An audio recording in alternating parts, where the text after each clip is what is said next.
beta, beta,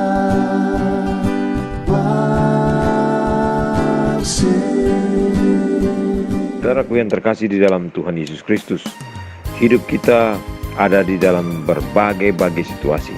Kadang kita mengalami situasi yang penuh dengan sukacita, kadang juga kita mengalami situasi yang penuh dengan duka cita. Tetapi dalam segala situasi yang ada dalam hidup kita, ingatlah bahwa Tuhan yang kita percaya, Dia selalu pegang kontrol atas hidup kita. Jika kita ada dalam sukacita, bersyukurlah senantiasa. Jika kita ada dalam kedukaan, kesulitan, juga bersyukurlah, karena Tuhan menjadikan segala sesuatu indah pada waktunya. Ketika Dia mengizinkan ada pergumulan, Tuhan pasti tahu kekuatan dan kemampuan kita menghadapi setiap pergumulan hidup kita. Saudara, Mazmur 28 ayat 18 berkata, "Karena Engkaulah yang membuat pelitaku bercahaya, Tuhan, Allahku menyinari kegelapanku." Suatu hari, Yusuf hampir kehilangan semuanya, segala sesuatu dalam hidupnya, keluarganya, rumahnya, kebebasannya.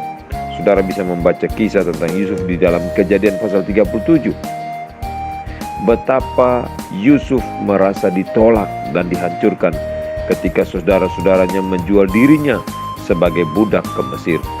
Tidak ada orang yang menyalahkan Yusuf kalau dia merasa hancur. Terkadang saudaraku, hidup mengalami perubahan drastis. Seolah-olah saudara dan saya masuk ke dalam kekelaman. Seakan-akan kita kehilangan segala sesuatu. Kita tidak mengerti maksud Tuhan dan bahkan mungkin merasa Tuhan meninggalkan kita. Saudaraku, Tuhan tidak meninggalkan Yusuf. Tuhan juga tidak meninggalkan kita. Seperti Tuhan tidak meninggalkan Yusuf, Dia tidak meninggalkan kita. Meski sebagai budak di negeri asing, Yusuf mengalami penyertaan dan kemurahan Tuhan.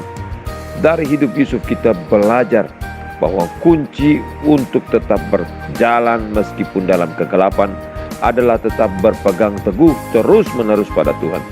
Sehingga Dia, Tuhan, selalu hadir di samping kita, menopang dan menuntun langkah-langkah kehidupan kita. Saudara yang terkasih dalam Tuhan, bila Roh Kudus tinggal di dalam kita, maka saudara dan saya adalah milik Yesus Kristus selamanya. Tidak ada yang bisa mengurangi atau memisahkan kasih-Nya dari kita. Saudara bisa baca dalam Roma 8 ayat 38 dan 39. Saudara dan saya tidak sendiri di dalam kekelaman. Bersyukurlah karena janji-Nya Tuhan pada kita pasti dipenuhi. Tuhan akan menerangi dan mengatasi segala kekelaman pada saatnya. Juga untuk saudara dan saya, Tuhan pasti akan melakukan seperti yang dilakukannya pada Yusuf. Tuhan tidak pernah meninggalkan kita. Seperti Dia tidak meninggalkan Yusuf dan merancangkan hal-hal yang luar biasa dalam semua hal yang terjadi dalam hidup Yusuf, Tuhan pun tidak meninggalkan kita. Dia merancangkan hal-hal yang luar biasa dari hidup kita, di dalam hidup kita. Tuhan menopang kita. Tuhan menuntun kita di dalam segala situasi, termasuk di dalam masa-masa kelam ketika kita mengalami kehidupan di dunia yang penuh dengan pandemi ini. Dalam 1-2 tahun terakhir ini, saudara dan saya mengalami begitu banyak kesulitan, pergumulan. Tapi ingatlah, percayalah bahwa Tuhan membebaskan kita, pasti membebaskan kita dari kekelaman di dalam dunia ini. Tuhan pasti akan melepaskan kita dari segala kesulitan yang kita hadapi, dari semua pergumulan yang kita sedang jalani saat ini. Kekuatan dan pertolongan hanya ada di dalam Tuhan. Terpujilah Tuhan dari kekal sampai kekal.